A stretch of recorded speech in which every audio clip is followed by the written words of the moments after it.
दिन के बाद रात्रि है और रात्रि के बाद दिन।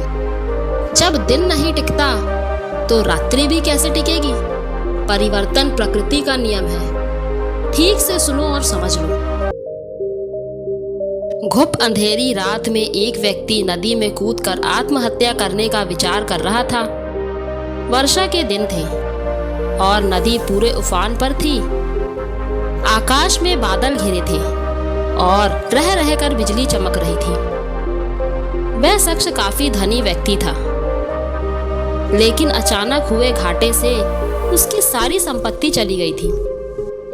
उसके भाग्य का सूरज डूब गया था।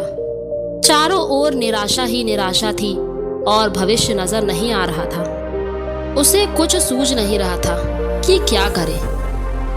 तो उसने स्वयं को समाप्त करने का विचार कर लिया और नदी में कूदने के लिए जैसे ही चट्टान के घेरे पर खड़ा होकर वह अंतिम बार ईश्वर का स्मरण करने लगा, तभी बिजली की चमक में उसने देखा कि एक वृद्ध साधु उसे पकड़े हुए हैं। उस वृद्ध ने उससे निराश का कारण पूछा और किनारे लाकर उसकी सारी कथा सुनी। फिर हंसकर बोला, तो तुम यह स्वीकार करते हो कि पहले तुम सुखी थे? सेठ बोला, हाँ, मेरे भाग्य का सूरज पूरी प्रकार से चमक रहा था। सब ओर मान सम्मान और संपदा थी। अब जीवन में सिवाय अंधकार और निराशा के कुछ भी शेष नहीं रहा। वृद्ध फिर हंसकर और बोला, दिन के बाद रात्रि है और रात्रि के बाद दिन। जब दिन नहीं टिकता तो रात्रि भी कैसे टिकेगी? परिवर्तन प्रकृति का नियम है। ठीक से सुनो और समझ लो। अब तुम्हारे अच्छे दिन हमेशा के लिए नहीं रहे तो बुरे दिन भी नहीं रहेंगे।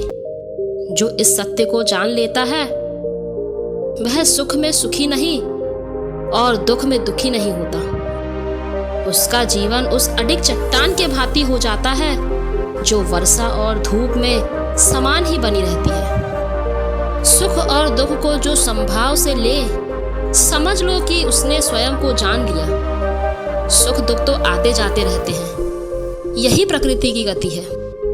सोचो, यदि किसी ने जीवन में एक जैसे ही भाव देखा, जिस चीज की आवश्यकता हुई उसे पहले वह मिल गई, तो क्या वह कुछ उपहार पाने की खुशी का अनुभव कर सकता है?